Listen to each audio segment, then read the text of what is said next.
बिस्मिल्लाहिर्रहमानिर्रहीम। आज हम ओ लेवल अकाउंटिंग जिसका कोड है 7707, उसका अक्टूबर नवंबर 2014 का पेपर 1 जो मल्टीपल चॉइस से रिलेट्स करता है इसको करने जा रहे हैं। और वो बच्चे जो फर्स्ट टाइम ये वीडियो देख रहे हैं उनकी इन्फॉर्मेशन के लिए कि अगर कराचीज एकेडमी के यूट्यूब चैनल की प्लेलिस्ट पर आप जाएँ तो 2020 से लेके 2014 समर तक, विंटर और समर के जितने भी पेपर्स हैं वो सब आपको वीडियो फॉर्म के अंदर मिलेंगे कि जिसमें ना सिर्फ कंसेप्ट्स की क्लैरिटी आपको मिलेगी और राइट चॉइस तक आप कैसे पहुँचे हैं मल्टीपल चॉइस के अंदर, ये आपको वहाँ सीखने को मिलेगा। And this is very important information कि एमसीक्यूज़ का जो पेपर आप करने जा रहे हैं उसके अंदर बहुत इंपॉर्टेंट है कि आपकी प्रैक्टिस अच्छी हो। अगर ये प्रीवियस पेपर्स जो आपको मैंने बताया अगर आप जाके इनकी प्रैक्टिस कर लें तो कोई वजह नहीं है कि you will be getting A+ in your exams. तो ये और सारा रिसोर्स जो है वो फ्री है, तो इसको जाकर देखें, अपने कंसेप्ट्स भी क्लियर करें एंड प्रैक्टिस करें, बार बार practice makes perfect. Question number 1 पर आते हैं हम इस पेपर के। कहता है businesses make use of both accounting and book keeping and accounting procedures, कि वो बुक कीपिंग भी यूज़ करते हैं। बुक कीपिंग क्या होती है कि जितनी फाइनेंशियल ट्रांजेक्शन्स हैं उसकी जो रिकॉर्डिंग होती है वो बुक कीपिंग कहलाती है। फिर income statement, statement of financial position या इंटरप्रिटेशन ऑफ फाइनेंशियल स्टेटमेंट, ये सारा काम जो है फिर अकाउंटिंग का होता है। तो what is the purpose of book keeping, ये बताएं कि बुक कीपिंग का पर्पस क्या होता है। As I told you before, this is a very important question और favourite question of the examiner. बार बार जो है वो इसको पूछता है। This is one of the reasons I have been saying कि आप जाके जो प्रैक्टिस करेंगे पास्ट पेपर्स की, तो हो सकता है उनमें जो ये जो पेपर्स अगर आप कर लेते हैं 6-7 साल के, इनकी प्रैक्टिस के बाद में आपको लगेगा यार ये तो रिपीट क्वेश्चंस आ गया है एज इट इज़ आपके पास। तो ये क्वेश्चन भी कई दफ़ा आ चुका है और इसका पर्पज़ जो जिसका राइट आंसर है वो वही है कि फाइनेंशियल ट्रांजेक्शन्स की जो रिकॉर्डिंग है वो बुक कीपिंग कहलाती है। तो इंटरप्रिटेशन जो है वो डबल एंट्री रिकॉर्ड्स अकाउंटिंग का काम होता है। टू प्रिपेयर फाइनेंशियल स्टेटमेंट्स, ये भी अकाउंटिंग करती है। And to record all financial transactions of the business, ये जो रिकॉर्डिंग है फाइनेंशियल ट्रांजेक्शन्स की, ये फिर बुक कीपिंग होती है। तो सी चॉइस जो है क्वेश्चन नंबर 1 के अंदर हमारी राइट है। डी में कहता है to summarise the financial position of the business, ये स्टेटमेंट ऑफ फाइनेंशियल पोजीशन के अंदर आप समराइज़ करते हैं फाइनेंशियल पोजीशन को। ये भी एग्जामिनर कभी कभार पूछ लेता है, इस तरीके से आया है, लेकिन यहाँ ये इनकरेक्ट है। यहाँ की राइट चॉइस जो है वो सी है। क्वेश्चन नंबर 2 में आते हैं, which are reasons for a trader measuring his profit और लॉस, कि वो जो प्रॉफिट और लॉस इनकम स्टेटमेंट के अंदर कैलकुलेट करता है उसकी रीज़न क्या है।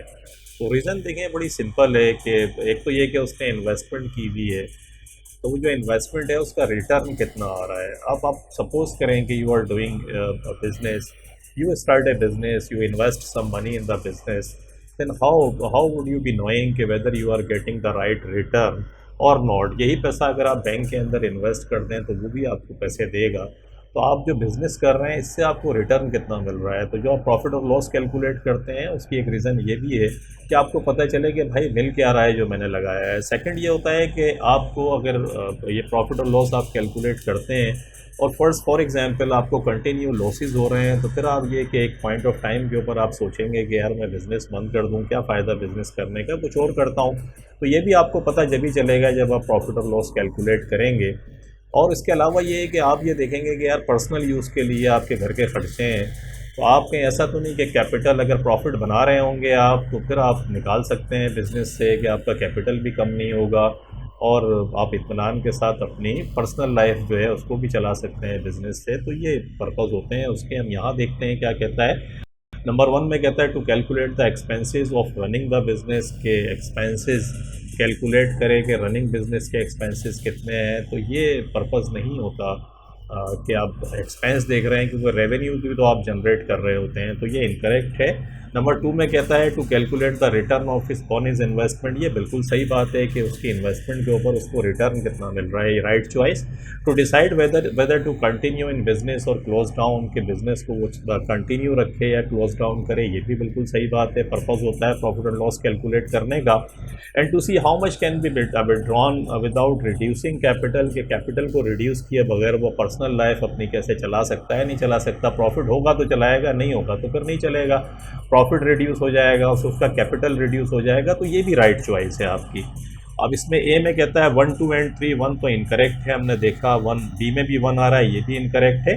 अलबत्ता सी में 2 3 4 ये कह रहा है, 2 3 4 हम देख कर आ रहे हैं, तीनों राइट चॉइसेस हैं। डी में 3 एंड 4 ओनली ये इनकरेक्ट है, तो 2 3 4 जो सी चॉइस है आपकी वो हमने समझा सही है। तो क्वेश्चन नंबर 2 की जो राइट चॉइस है वो सी चॉइस है। क्वेश्चन नंबर 3 में आते हैं, which statement about a computerise accounting system is correct. Again the favourite question of the examiner, अक्सर पूछता है। तो देखें, कंप्यूटराइज अकाउंटिंग सिस्टम के अंदर any one with a computer can gain access to the accounting records, कि किसी के पास भी कंप्यूटर है वो एक्सेस उसको मिल जाएगी अकाउंटिंग रिकॉर्ड्स की। ये इनकरेक्ट है। देखें, अगर आप काम करते हैं किसी कंपनी के अंदर तो राइट्स दिए जाते हैं, जिसकी जो रिस्पॉन्सिबिलिटी होती है जॉब के हिसाब से उसको वो राइट्स दे दिए जाते हैं। बुक कीपर है उसको फाइनेंशियल रिकॉर्डिंग की राइट्स होंगे कि वो रिकॉर्ड करेगा। अकाउंटिंग है, अकाउंटेंट है तो उसके ऊपर राइट्स होंगे कि वो इनकम स्टेटमेंट, ट्रायल बैलेंस से आगे चीज़ें जब जा रही हैं तो वो उनको देख सकता है कि कैसे बन रही हैं। तो जिसके पास राइट की एक्सेस होगी, राइट आप ऑथराइज़ करेंगे, वो देख सकता है। कंप्यूटर होने का पर्पज़ नहीं है कि वो सब देख सकते हैं। तो ये इनकरेक्ट है आपका। Data input can only B use for one specific purpose, ये भी इनकरेक्ट है। डेटा जो भी आप इनपुट करते हैं वो डिफरेंट लोग अपने तरीके से देख रहे होते हैं। रिसीवेबल है, जैसे फॉर एग्जांपल डेटा इनपुट तो आपने कर दिया है कि स्पेसिफिक पर्पज़ ये है रिसीवेबल का कि यार टोटल कस्टमर कितने हैं हमारे, इनसे कितना पैसा रिसीव करना है, ये एक हो गया। इन्हीं की क्योंकि डेट भी आ रही होगी तो इनकी एजिंग निकाल कर भी आप देख सकते हैं कि यार एजिंग निकाल के कितने कस्टमर ऐसे हैं जिन्होंने आपको सही टाइम के ऊपर पेमेंट करी है या नहीं करी है। तो एक ही डेटा जो है उसको डिफरेंट तरीक़ों से आप देख सकते हैं। तो ये भी इनकरेक्ट है आपका। Data output can only be understood by computer programmer. अगर ऐसा हो तो फिर ये accounting system, computerise accounting system ही बंद हो जाए, क्योंकि अगर सिर्फ प्रोग्रामर ही समझ सकता है तो अकाउंटेंट क्या करेगा। तो ये भी इनकरेक्ट है। ऑपरेटर एरर में रिजल्ट इन इनकरेक्ट इन्फॉर्मेशन, ये बिल्कुल सही बात है कि ऑपरेटर जो डेटा इनपुट करने वाला है, गार्बेज इन गार्बेज आउट, कि अगर ऑपरेटर ने डेटा इनपुट करने में गलती कर दी तो फिर डेफिनेटली अकाउंटिंग इन्फॉर्मेशन जो होगी वो सारी इनकरेक्ट हो जाएगी। तो क्वेश्चन नंबर 3 के अंदर वी कैन सेफली से कि राइट चॉइस हमारी डी चॉइस है। क्वेश्चन नंबर 4 में आते हैं। Karen borrowed 80,000 from her father, कि उसने 80,000 अपने फादर से लोन लिया and obtain a bank loan of $6,000, और $6,000 का उसने लोन लिया बैंक से। तो ये लोन जो उसने लिया ये $86,000 का बन गया। एक फादर का हो गया और एक जो है बैंक से हो गया।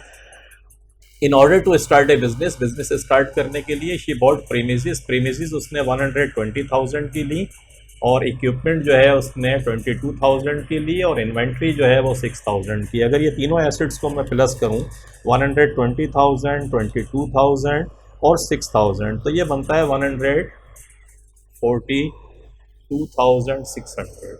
142,600 के उसने एसेट्स खरीदे। लोन था उसके पास 86,000 का, एसेट्स उसने कितने के लाए बिजनेस के अंदर 142,600। तो इसको अगर मैं माइनस कर दूं 86,000 जो लोन लिया था तो कितना आया मेरे पास 56,600। ये वो एक्चुअली वो पैसे हैं जो उसने अपनी पॉकेट से जो भी सेविंग थी या जो कुछ था ये उसका कैपिटल है। Have you got the point. Accounting equation assets is equal to equities. तो एसेट्स जो हैं वो कितने के हैं, अगर मैं assets is equal to liabilities plus capital, तो एसेट्स हमारे पास कितने के हैं 142,600 के, लाइबिलिटीज़ कितने की हैं 86,000 की, तो कैपिटल कितना हुआ 56,600। अकाउंटिंग इक्वेशन आपकी इक्वल हो जाएगी। तो सिंपल अगर अकाउंटिंग इक्वेशन का कंसेप्ट आपके पास है तो आप बहुत इत्मीनान से इस सवाल को कर सकते हैं। तो ये 56,600 आपको ए में नज़र आ रहा है। A is the right choice आपकी। 4 के अंदर लॉजिक मैंने आपको बता दी। 5 में आते हैं। Andrew purchase a motor vehicle on credit from Claude motor company. Claude motor company से उसने एक मोटर व्हीकल खरीदी।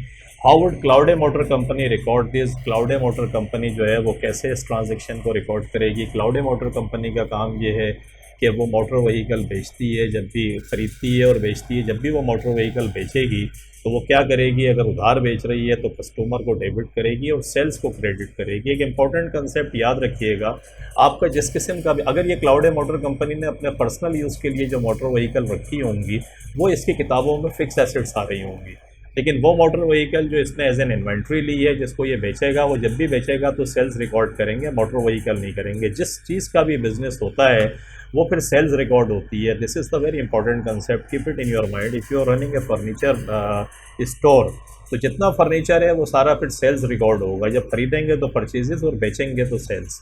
इसी तरीके से वो फर्नीचर जो इस फर्नीचर की अपनी शोरूम के अंदर रखा हुआ है वो इसकी किताबों में फिक्स एसेट्स के तौर पर आएगा। तो ये इंपॉर्टेंट कंसेप्ट है। तो हमने देखा एंड्रयू डेबिट और सेल्स क्रेडिट। चॉइस बी, ए में तो उसने एंड्रयू को डेबिट करके मोटर व्हीकल को क्रेडिट किया है जो गलत है। बी में अलबत्ता एंड्रयू को डेबिट कर दिया एज ए अकाउंट रिसीवेबल और सेल्स को क्रेडिट कर दिया। तो क्वेश्चन नंबर 5 के अंदर बी चॉइस आपकी राइट है। सी में तो मोटर व्हीकल डेबिट है जो इनकरेक्ट है, और डी में सेल्स जो है वो इनकरेक्ट है। बी चॉइस आपकी राइट है, लॉजिक मैंने आपको बता दी। 6 में आते हैं, which document will a customer issue to inform a supplier of an overcharge. Supplier ने क्या करा कि कस्टमर था, जैसे मैं कस्टमर हूँ, for example suppose yourself, you are the customer. आपने किसी से कोई माल खरीदा, उसने जो इनवाइस भेजी उस इनवाइस के अंदर उसने क्या करा, बाद में पता चला कि भाई ओवर चार्ज कर दिया। ओवर चार्ज का मकसद है 5000 का मैंने माल खरीदा था, लेकिन उसकी इनवाइस जो उसने भेजी और मेरे अकाउंटेंट ने भी रिकॉर्ड कर ली वो 5500 कर दी, इनकरेक्ट। तो ये 500 जो है वो इनकरेक्ट अमाउंट है। तो आप क्या करेंगे, आप उस सप्लायर के अकाउंट को डेबिट करेंगे, और परचेजेस जो आपने गलत रिकॉर्ड कर दी है या परचेजेस रिटर्न कर लें या परचेजेस इनकरेक्ट रिकॉर्ड हो गई है तो परचेजेस को क्रेडिट कर देंगे। तो एनी हाउ सप्लायर के अकाउंट को डेबिट करेंगे, और जब सप्लायर के अकाउंट को डेबिट करेंगे तो कौन सा डॉक्यूमेंट भेजेंगे, डेबिट नोट, और बताएंगे अपने सप्लायर को कि मैंने आपके अकाउंट को डेबिट कर दिया है क्योंकि आपने ओवर चार्ज किया था। तो ये जो बी पार्ट आपको डेबिट नोट नज़र आ रहा है ये एक्चुअली इसकी राइट आंसर है। और लॉजिक मैंने बताई, again this is very favourite question of the examiner, he has been asking it time and again. तो ये बार बार रिपीट होता है अकाउंटिंग डॉक्यूमेंट्स के हवाले से, इसको देख लीजिएगा याद से। लॉजिक मैंने बताई कि क्योंकि सप्लायर का अकाउंट डेबिट हो जाएगा तो इसलिए कौन सा नोट भेजेंगे, डेबिट नोट भेजेंगे, क्योंकि लाइबिलिटी आप कम करेंगे क्योंकि उसने ओवर चार्ज किया था आपको। तो 6 के अंदर जो बी है वो आपकी राइट चॉइस है। 7 में आते हैं, where are the totals of the purchases return journal and sales journal posted. कहाँ पर परचेजेज रिटर्न जर्नल और सेल्स जर्नल के बैलेंसेस को पोस्ट करते हैं, डेबिट में करते हैं, क्रेडिट में करते हैं, परचेजेज रिटर्न अकाउंट और सेल्स अकाउंट। देखिए आपको पता है परचेजेज रिटर्न आप क्या करते हैं, नॉर्मली परचेजेस रिटर्न जर्नल के अंदर जितनी भी क्रेडिट परचेजेस आप करते हैं अगर उसको वापस कर रहे होते हैं तो उसे आप परचेजेस रिटर्न जर्नल में रिकॉर्ड करते हैं और इसकी एंट्री क्या पास करते हैं, सप्लायर को डेबिट कर देते हैं और परचेजेस रिटर्न एंड अलाउंसेस को क्रेडिट कर देते हैं। तो ये परचेज रिटर्न एंड अलाउंसेस जो है वो क्या हो जाएगा, क्रेडिट हो जाएगा। On the other hand sales journal के अंदर जितनी भी क्रेडिट सेल्स हैं वो सारी रिकॉर्ड हो रही होती हैं। क्रेडिट सेल्स की एंट्री क्या पास करते हैं, कस्टमर को डेबिट करते हैं और सेल्स को क्रेडिट करते हैं, तो सेल्स भी क्रेडिट होगी। तो परचेजेस रिटर्न भी क्रेडिट होगी और सेल्स भी क्रेडिट होगी, तो दोनों क्रेडिट होंगी। तो ए के अंदर देख लें आप, ए इत्तेफाक से दोनों क्रेडिट लिखा हुआ है। तो फिर क्वेश्चन नंबर 7 में जो राइट चॉइस है वो आपकी ए बनती है लॉजिकली। बी में तो credit debit, debit credit, debit credit, ऐसा कुछ नहीं है। आपने देखा कि परचेजेस रिटर्न जो है वो क्रेडिट होती है और सेल्स भी क्रेडिट होती है, तो दोनों क्रेडिट होंगे। क्वेश्चन नंबर 7 की राइट चॉइस क्या बनी, ए। क्वेश्चन नंबर 8 में आते हैं, ऑन 1 सितंबर Van send a cheque to his credit supplier John. John को उसने एक क्रेडिट अपना एक चेक जो है वो दिया। This was correctly entered in John's book. John की किताबों के अंदर ये करेक्टली रिकॉर्ड हुआ। जॉन ने वैसे बाय द वे एंट्री क्या पास की होगी, जॉन ने एंट्री पास की होगी कि बैंक को डेबिट किया होगा और कस्टमर के अकाउंट को जो इस सवाल के अंदर वैन बनता है वैन को क्रेडिट कर दिया होगा। ऑन 10 सितंबर the cheque was return unpaid due to lack of funds. Bank ने वापस कर दिया कि भाई ये तो जॉन के अकाउंट्स के अंदर जो है जो वैन है उसके अकाउंट में इतने पैसे ही नहीं है। तो जब ऐसा होगा तो फिर जॉन अपने पास क्या एंट्री पास करेगा, वैन के अकाउंट्स को डेबिट कर देगा दोबारा और बैंक को क्रेडिट करेगा, क्योंकि बैंक को डेबिट किया था उसने तो बैंक दोबारा क्रेडिट कर देगा क्योंकि ये पैसा तो जमा ही नहीं हुआ उसके अकाउंट में। तो वैन डेबिट और बैंक क्रेडिट। तो यहाँ देखते हैं हम, ये डी के अंदर हमें नज़र आ रहा है कि वैन डेबिट करके बैंक को क्रेडिट किया है। तो लॉजिकली क्वेश्चन नंबर 8 की जो चॉइस है फिर डी चॉइस बनती है। तो ये हो गया आपका। क्वेश्चन नंबर 9 में आते हैं, business receives its bank statement showing the closing balance as $8,500 overdrawn. Overdrawn का मकसद क्या है, ओवरड्राफ्ट शो कर रहा है बैंक स्टेटमेंट के बैंक से आपने अपना जो भी आपका बैलेंस था उससे ज़्यादा पैसे जो है बैंक से आपने निकलवा लिए। It was found that unpresented cheques amounted to $2000 के अनप्रेजेंटेड चेक का मकसद है ऐसे चेक्स जो आपने सप्लायर्स को इशू करे, आउटस्टैंडिंग चेक्स भी कहते हैं इसको। तो ये वो चेक्स हैं जो सप्लायर्स को इशू किए, वो अभी तक बाहर टहल रहे हैं अपने, वो बैंक ही नहीं पहुँचे अभी, तो बैंक से ये पैसा निकला ही नहीं है। एंड अनक्रेडिटेड या अनकलेक्टेड चेक्स, अनक्रेडिटेड चेक्स का मकसद है $1500 के ऐसे चेक थे जो आपने डिपॉजिट कराए थे लेकिन बैंक में ये भी डिपॉजिट नहीं हो सके। What was the overdraft shown in the cash book, cash book का ओवरड्राफ्ट बैलेंस कितना था ये बताएं। तो आसान है, देखें balance as per bank statement $8500 negative आ रहा है। ये जो चेक्स हैं जो हमने इशू कर दिया, डेफिनेटली हमने बैंक अपनी कैश बुक से तो हमने निकाल ही दिया है ना। जब ये बैंक पहुंचेंगे तो ये क्या करेंगे, ये ओवरड्राफ्ट को बढ़ाएंगे, और तो इसके अंदर ऐड कर लें अनप्रेजेंटेड चेक $2000 के, क्योंकि ये बैंक पहुंचेंगे तो ओवरड्राफ्ट की रकम को और बढ़ा देंगे क्योंकि बैंक इशू करेगा ये। तो $10,500 आ गया, और इसमें से लेस कर दें, क्या लेस करेंगे, अनक्रेडिटेड चेक्स $1500 के, इसको प्लस में लिख दें तो $9000 आपका बनता है ये balance as per cash book. Credit balance है, कैश बुक का क्रेडिट बैलेंस किसको शो करता है, ओवरड्राफ्ट को, क्योंकि बैंक का पैसा भी आप देख भी रहे हैं 8500 ज़्यादा निकलवाया हुआ है, कुछ चेक्स इशू करें हैं, वो पहुंचेंगे तो ओवरड्राफ्ट और बढ़ जाएगा। जो पैसा आपने जमा कराया है वो ओवरड्राफ्ट को कम करेगा, तो 9000 उसके बावजूद नेगेटिव बैलेंस है आपका, और ये ओवरड्राफ्ट को शो करता है। और सी चॉइस के अंदर 9000 लिखा हुआ आपको नज़र आ रहा होगा। तो क्वेश्चन नंबर 9 की जो राइट चॉइस है वो फिर सी चॉइस बनती है। क्वेश्चन नंबर 10 में आते हैं, the following account appeared in a traders ledger. ये एक ट्रेडर के लेजर के अंदर ये इन्फॉर्मेशन है। रेंट एंड रेट्स, रेट्स का मकसद है जो टैक्सेस प्रॉपर्टी पर आप देते हैं, तो रेंट एंड रेट्स का अकाउंट है। बैलेंस बीडी था 1650, डेबिट बैलेंस था। इसका मकसद है एडवांस में आपने पे किया हुआ था, मज़ीद $650 आपने पे करे, टोटल $2300 हो गया। बैलेंस बीडी एक और बैलेंस भी था, इसका मकसद है 2 बैलेंस थे, एक डेबिट बैलेंस भी चल रहा था और एक क्रेडिट बैलेंस भी चल रहा था। इनकम स्टेटमेंट के अंदर आप $550 लेकर गए, लेकिन साल के एंड के अंदर जो बैलेंस है वो फिर डेबिट बैलेंस है, क्योंकि देखें बैलेंस सीडी अगर क्रेडिट साइड पर है तो इसका मकसद है डेबिट बैलेंस कहलाता है। क्रेडिट साइड पर जब भी सीडी लिखा हो तो याद रखिएगा ये डेबिट बैलेंस है, और बैलेंस सीडी अगर डेबिट साइड पर लिखा हो तो याद रखिएगा ये क्रेडिट बैलेंस है। ये बिल्कुल जहन के अंदर बिठा लें, ये क्रेडिट साइड पर लिखा हुआ है तो इसका मकसद है ये डेबिट बैलेंस है। और जब भी किसी भी एक्सपेंस अकाउंट का डेबिट बैलेंस होता है तो वो शो करता है करंट एसेट्स को, याद रखिएगा। ये वो रकम है जो हमने एडवांस के अंदर पे की हुई है। तो 11000 जो है हमने एडवांस के अंदर शो किया हुआ है, एडवांस पे करा हुआ है, ये करंट एसेट्स है, मैंने आपको बताया। Where did the balance of $1100 in the appears in the traders financial statement, क्योंकि ये एडवांस की रकम है तो एडवांस हमेशा स्टेटमेंट ऑफ फाइनेंशियल पोजीशन में जाएगा एज ए करंट एसेट्स। तो देखें इनकम स्टेटमेंट में तो नहीं जाएगा, statement of financial position as current assets. Choice C जो है वो आपकी राइट चॉइस है, ये करंट लाइबिलिटी नहीं है। लॉजिक मैंने आपको बताई, अगर ये क्रेडिट बैलेंस होता, डेबिट में बैलेंस सीडी होता तो इसका मकसद ये था कि ये लाइबिलिटी है, लेकिन साल के एंड में लाइबिलिटी थी भी। आपको 2 ऐसे अकाउंट चल रहे थे कि एक डेबिट बैलेंस भी चल रहा था, एक क्रेडिट बैलेंस भी था, लेकिन साल के एंड के अंदर जाके, बल्कि मंथ एंड पे जाके ये फिर डेबिट बैलेंस आ गया, और डेबिट बैलेंस करंट एसेट को शो करता है एक्सपेंस अकाउंट का, ये याद रखिएगा।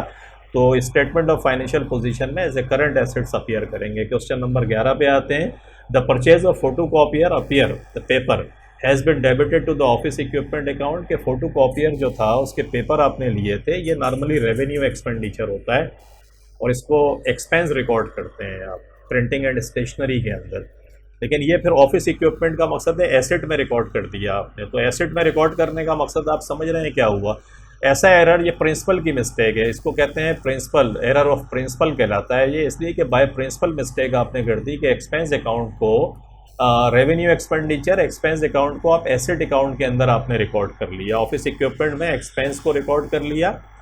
तो जब भी ऐसी कोई चीज़ हो कि एक्सपेंस को आप एसेट में रिकॉर्ड कर दें या एसेट को एक्सपेंस में रिकॉर्ड कर दें, तो ये एरर ऑफ प्रिंसिपल कहलाता है, जो सी चॉइस के अंदर आपको इसने दिया हुआ है। एरर ऑफ कमीशन हो गया, एरर ऑफ कंपनसेटिंग हो गया, एरर ऑफ रिवर्सल हो गया। मैं आपको यहाँ भी बता दूँ, लेकिन मैं आपसे इंसिस्ट करूँगा कि कराचीज एकेडमी के यूट्यूब चैनल पर जाएं और जो करेक्शन ऑफ एरर्स का एक फ़ोल्डर आपको मिलेगा, मैंने कुछ लेक्चर्स उसमें रिकॉर्ड कराए हैं। इसके अलावा पेपर 2 क्वेश्चन नंबर 2020 से 2017 तक वो भी मैंने रिकॉर्ड कराया है। उसके 1-2 पेपर कर लें, वो आपको यूट्यूब का जो थंबनेल है उसके ऊपर लिखा हुआ नज़र आ जाएगा करेक्शन ऑफ एरर्स का वो, और ये 2-3 लेक्चर्स देख लें आप। आधा पौन घंटा, मुश्किल से 1 घंटा लगेगा, लेकिन ये पूरे कंसेप्ट आपके क्लियर हो जाएंगे और इससे रिलेटेड कोई भी पेपर आएगा तो आप बहुत इत्मीनान से कर लेंगे। और MCQs जो प्रीवियस हैं उनकी तो प्रैक्टिस आप करें। क्वेश्चन नंबर 12 में आते हैं, lime rents premises from Gavin. Lime ने जो प्रीमिसेस थी वो रेंट्स पर ली गेविन से। In December Liam paid rent in advance. Liam ने जो है रेंट एडवांस में पे कर दिया फॉर जनवरी का एंड फरवरी। जनवरी और फरवरी का लायम ने रेंट एडवांस में पे करा। ये एडवांस में जो पे किया ये फिर आपका एसेट्स हो गया, इसको करंट एसेट्स कहते हैं। कहता है how would the balance on 1 जनवरी, 1 जनवरी को अपीयर इन देयर लेजर। इसके लेजर के अंदर ये कैसे अपीयर होगा? तो देखें, लेजर का कौन सा बैलेंस होगा? डेबिट बैलेंस होगा। तो लायम्स का लेजर जो होगा उसके अंदर जो रेंट पेएबल अकाउंट होगा वो एक्चुअली अब डेबिट बैलेंस शो कर रहा होगा। कौन सा बैलेंस शो करेगा? डेबिट बैलेंस शो करेगा, क्योंकि ये प्रीपेड एडवांस है हमारा। तो अब रेंट पेएबल का लाइबिलिटी का जब डेबिट बैलेंस होता है तो वो याद रखिएगा एसेट को शो करता है। ये रेंट पेएबल अकाउंट था लेकिन इसका डेबिट बैलेंस आ गया क्योंकि एडवांस में हमने पे कर दिए। सी चॉइस के अंदर डेबिट बैलेंस सही लिखा हुआ है। और जो गेविन है, गेविन का ये रिसीवेबल का डेबिट बैलेंस होता है, ये गेविन्स लेजर रेंट रिसीवेबल अकाउंट। अब लेकिन रेंट रिसीवेबल नहीं है, हमने एडवांस में गेविन को पे कर दिया, तो रेंट रिसीवेबल का डेबिट बैलेंस नहीं होगा, रेंट रिसीवेबल का क्रेडिट बैलेंस होगा। रेंट रिसीवेबल का क्रेडिट बैलेंस लाइबिलिटी को शो करता है। गेविन के लिए ये लाइबिलिटी है क्योंकि लायम ने उसको एडवांस पे कर दिया है। तो ये दोनों लायम्स की किताबों के अंदर, लेजर के अंदर रेंट पेएबल अकाउंट का भी क्रेडिट बैलेंस होगा और वो एसेट को शो करेगा, और गेविन की किताबों के अंदर रेंट रिसीवेबल का क्रेडिट बैलेंस शो होगा जो लाइबिलिटी को शो करेगा। तो चॉइस सी हमारी 12 के अंदर 12 में राइट चॉइस है। लॉजिक मैंने समझाई आपको। क्वेश्चन नंबर 13 में आते हैं, Rashid maintains a provision for doubtful debts of 5% of the trade receivable at the end of each year. हर साल के एंड के ऊपर जो है प्रोविजन फॉर डाउटफुल डेट्स जो है वो 5% के हिसाब से कैलकुलेट करता है। इट्स द पॉलिसी कि जितना भी ईयर एंड के ऊपर रिसीवेबल होगा, राशिद ये कहता है कि एक्सपेक्टेड है कि 5% कस्टमर्स उसमें से उसको पैसा नहीं देंगे। तो ट्रेड रिसीवेबल ओड 40,000 ऑन 31 दिसंबर 2012। 31 दिसंबर 2012 को 40,000 का बैलेंस था, तो 40,000 का अगर मैं 5% निकालूं तो मेरे भाई ये बनता है $2,000। ये प्रोविज़न फॉर बैड डेट्स 2012 में था और 2000 trade receivable odd $46,000 on 31 December 2013। 2013 को ये $46,000 हो गया। इसका ज़रा निकाल लें 5%, ये $2,300 बनता है। तो देखें, आपके पास जो 2012 का था वो 2000 पहले से पड़ा हुआ था और 2013 में आपको 2300 चाहिए। जो भी याद रखिएगा, पूछता क्या है पहले देख लेते हैं। Which journal entry did Rashid make on 31 December 2013। 2013 को एंट्री क्या पास होगी? तो ये बात मेरी याद रखिएगा आप कि जो भी ईयर एंड का रिसीवेबल हो उसकी जो परसेंटेज निकाल कर रकम आती है एक्चुअली वो financial statement of financial position के अंदर जाती है। तो आपको रिक्वायर्ड है 2300, 2000 पहले से पड़े हुए हैं, तो अगर आप $3,300 की एंट्री पास कर दें तो लेजर में बैलेंस, क्योंकि 2000 पहले से पड़ा हुआ है, 300 का आप ये डालेंगे तो 2300 की अमाउंट आ जाएगी। ये $300 की जो एंट्री है, इसकी एंट्री क्या पास होती है? इनकम स्टेटमेंट को डेबिट कर देते हैं और प्रोविज़न फॉर डाउटफुल डेट्स को क्रेडिट कर देते हैं। And again I would say कि इररिकवरेबल डेट्स के ऊपर भी मेरे कुछ लेक्चर्स हैं, वो भी आधा पौन घंटे का काम है। अगर जाकर आप वो देख लें तो आपकी ज़िंदगी आसान हो जाएगी। ये क्वेश्चन कभी आपको प्रॉब्लम नहीं करेगा। कंसेप्चुअली मैंने आपको यहाँ भी समझा दिया, मज़ीद वो लेक्चर देख लेंगे तो आसानी रहेगी आपके लिए। तो ये जो income statement debit and provision for doubtful dates credit 300 से ए चॉइस में इत्तेफाक से इसने आपको दिया हुआ है। तो क्वेश्चन नंबर 13 के अंदर वी कैन सेफली से कि income statement debit and provision for doubtful dates credit $300 से। लॉजिक आपको मैंने समझा दी कि 2012 का जो था उसकी परसेंटेज निकाल के ओपनिंग बैलेंस निकाल लिया आपने, एंडिंग में आपको 2300 रिक्वायर्ड था। तो जब भी ऐसा हो तो आप जब भी ईयर एंड का निकालें तो हमेशा प्रोविज़न फॉर डाउटफुल डेट्स के बैलेंस को देख लिया करें कि पहले से कितना पड़ा हुआ है। अगर पहले से कम पड़ा हुआ है तो फिर फिर एक्सपेंस हो जाएगा आपका। ये हो सकता है रिवर्स होता, शुरू के अंदर अगर 2300 पड़ा होता तो ये प्रॉफिट हो जाता। यही एंट्री जो थी, एंट्री यही होती, बस ये रिवर्ट हो जाती। इसको आप रिवर्स कर देते, प्रोविज़न फॉर डाउटफुल डेट्स को डेबिट करते और इनकम स्टेटमेंट को क्रेडिट करते और ये प्रॉफिट को शो करता। लेकिन अभी यहाँ पर आपने देखा कि शुरू में कम पड़ा हुआ था, बाद में आपको ज़्यादा चाहिए था, तो जो डिफरेंस था उससे एंट्री पास करी। तो क्वेश्चन नंबर 13 की ए चॉइस हो गई आपकी। 14 में आते हैं, the cost of a motor vehicle was debited to the purchase account in error के मोटर व्हीकल एसेट्स था, आपने परचेज अकाउंट में रिकॉर्ड कर दिया।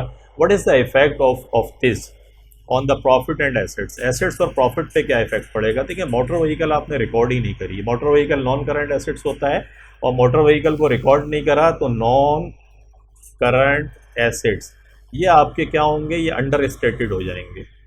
अंडर स्टेटेड क्यों होंगे? क्योंकि ये रिकॉर्ड ही नहीं हुआ। परचेज जो है एक्चुअली कॉस्ट अकाउंट है। जब कॉस्ट आपकी बढ़ेगी, जो थी नहीं कॉस्ट लेकिन बढ़ेगी, तो क्या होगा? प्रॉफिट क्या हो जाएगा? प्रॉफिट अंडर स्टेटेड हो जाएगा। तो नॉन करंट एसेट्स भी अंडर स्टेटेड होंगे और प्रॉफिट भी अंडर स्टेटेड होगा क्योंकि कॉस्ट बढ़ गई है। तो क्वेश्चन नंबर अगर आप देखें तो ओवर स्टेटेड, ये तीनों ए से सी तक इनकरेक्ट हैं। डी अलबत्ता आप देख रहे हैं कि प्रॉफिट भी अंडर स्टेटेड और एसेट्स भी अंडर स्टेटेड। तो क्वेश्चन नंबर 14 के अंदर जो राइट चॉइस है वो डी बनती है आपकी। 15 में आते हैं, how will the annual depreciation charge on a non current assets be recorded? आप कैसे रिकॉर्ड करेंगे मेरे भाई? रिकॉर्ड करने का आसान तरीका है, इनकम स्टेटमेंट को डेबिट कर दें क्योंकि ये एक्सपेंस है, और प्रोविज़न फॉर डेप्रिसिएशन को क्रेडिट कर दें। ये एंट्री पास करते हैं। तो बी चॉइस 15 के अंदर जो आपकी दी हुई है वो राइट चॉइस है। तो क्वेश्चन नंबर 15 तक आपने देखा। हम इस लेक्चर को रोकते हैं और ताकि आप प्रैक्टिस भी कर सकें। नेक्स्ट के अंदर जो बाकी 15 हैं उसको हम करेंगे। आपके एग्ज़ाम्स करीब आ रहे हैं। Keep practising and smiling and इंशाल्लाह you will be getting A+ in your exams. Exams जब आते हैं तो एक फेयर भी क्रिएट होता है। बच्चों को लगता है यार हमने तो कुछ पढ़ा ही नहीं है। ऐसा कुछ भी नहीं है, आपने बहुत कुछ पढ़ा है। एंड इंशाल्लाह आप करेंगे भी, आप प्रैक्टिस कर रहे हैं, मेहनत कर रहे हैं तो इसका रिज़ल्ट भी अच्छा मिलेगा आपको। Have confidence. आपके जो कंसेप्ट्स हैं उनको अभी टाइम अच्छा खासा है, आप इसको देखें जाके, बार बार प्रैक्टिस करें। मल्टीपल MCQs की जितनी आप प्रैक्टिस करेंगे ये सेकंड नेचर बनेगी आपकी and you will be getting A+ easily. कोई इशू आपको नहीं होगा। तो have confidence, have faith almighty अल्लाह कि इंशाल्लाह अल्लाह बेहतरी करेगा। टेक केयर, अपना बहुत ख्याल रखिएगा। मिलते हैं फिर नेक्स्ट लेक्चर के साथ। अल्लाह हाफिज़।